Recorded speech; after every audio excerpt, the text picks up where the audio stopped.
Arabic speakers, especially new Americans or non-Americans, may want to learn more about our racial history. I want to talk just a little bit about a period in our history following the official end of slavery in which black people continued to be subjugated through systems of control. I'm definitely not a historian, and spoiler alert, I'm white. But I'm trying to educate myself, and I figure saying something is better than nothing. Here are a couple sources of learning that I found that are definitely better than me.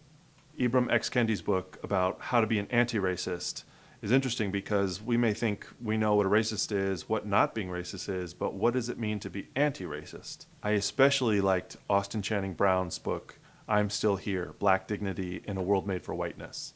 It really, especially as someone who obviously has lived and worked in a world made for me, appreciate the way she takes time and effort to explain what the world looks like through her eyes. As I mentioned, what does an unjust system based on race look like? What kind of worldviews maintain that system? Meaning, how does the world look through the eyes of white people? What world do they see? What are black people in the private minds of white people that allow systems to continue? And there's one central idea that's really important to focus on, and it's the idea of one type of people having more power and therefore better life than some other group of people. If you peel away the layers of racism and injustice and policies and history, it seems to boil down to some people having more power than others, and the dynamic of people who want to change that and who want to keep it the same. Some historians say the first slave in what will become the United States was in 1619 in Virginia. Other historians, though, say that slaves accompanied Europeans almost from the beginning in the 1500s.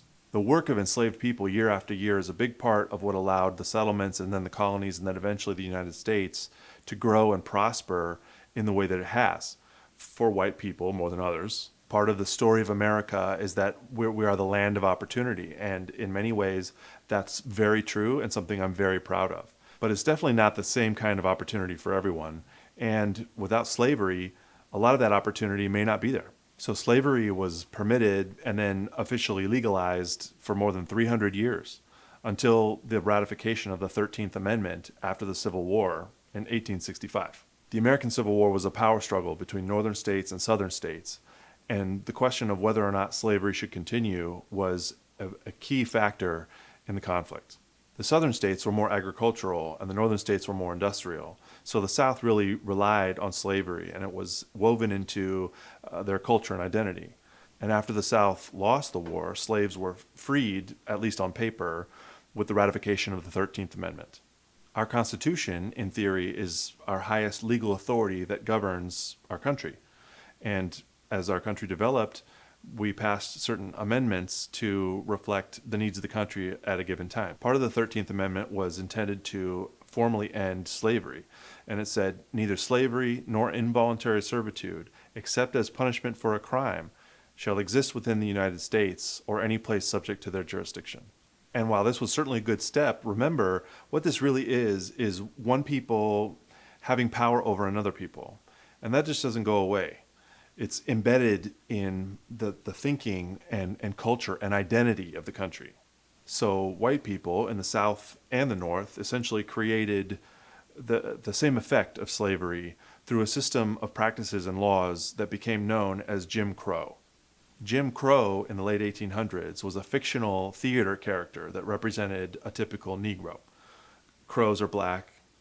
White people were racist. You get the idea. So I'll give you some examples of how Jim Crow laws extended the systems of dominance even after slavery was formally ended. The 13th Amendment outlaws slavery except as punishment for a crime.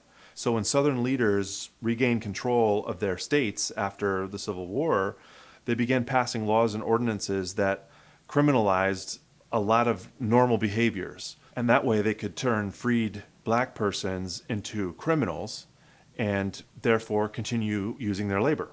But systems of control work hand in hand with cultural patterns and narratives, the stories we tell ourselves about who we are and what our country is. In peacebuilding, we call unjust systems structural violence.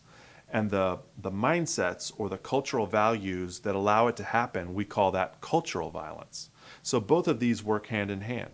Turning former slaves into criminals reinforces the thinking or the narrative in the minds of white people that black people really are criminals, something to be feared.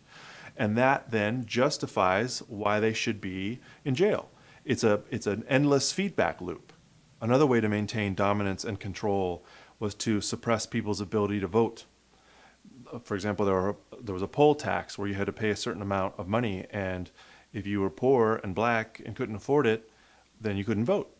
The same is true for literacy tests. If you were poor and black and couldn't pass an English test, then you didn't have the ability to vote.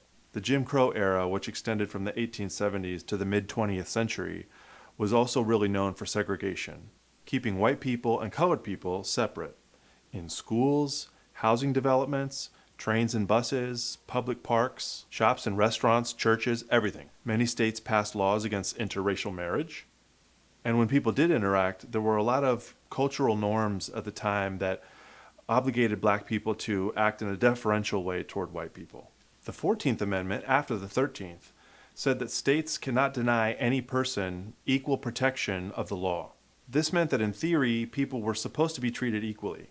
But in 1896, the Supreme Court formalized the cultural thinking behind segregation.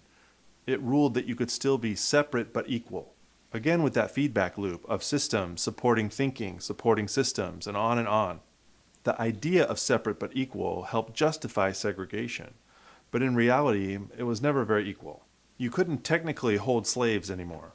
So this whole system and the thinking that supported it was enforced by other ways: local governments and policies, police, and militia groups like the Ku Klux Klan.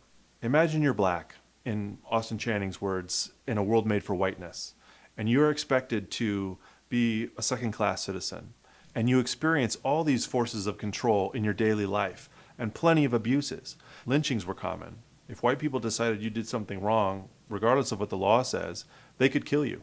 What are you going to do? Go to the police? There was, very sadly, a famous case of a 14-year-old boy from Chicago who was killed in Mississippi. His name was Emmett Till. And apparently he had whistled at a white woman or flirted in some way. And a few days later, he was kidnapped, tortured in terrible ways, and murdered. That was in 1955. The Jim Crow system was supposedly ended through a series of legislation in the mid-20th century. The Civil Rights Act, the Voting Rights Act, Brown versus Board of Education that integrated schools. But just like before, at the heart of all of this is a story of dominance of one people over another people. And that just doesn't change that fast. That's not an excuse. The mindset of inequality, that white people have more power and have a better life, have a better position in society than people of color, is alive and well today. And there are still many obvious forms of control maintaining the system of oppression.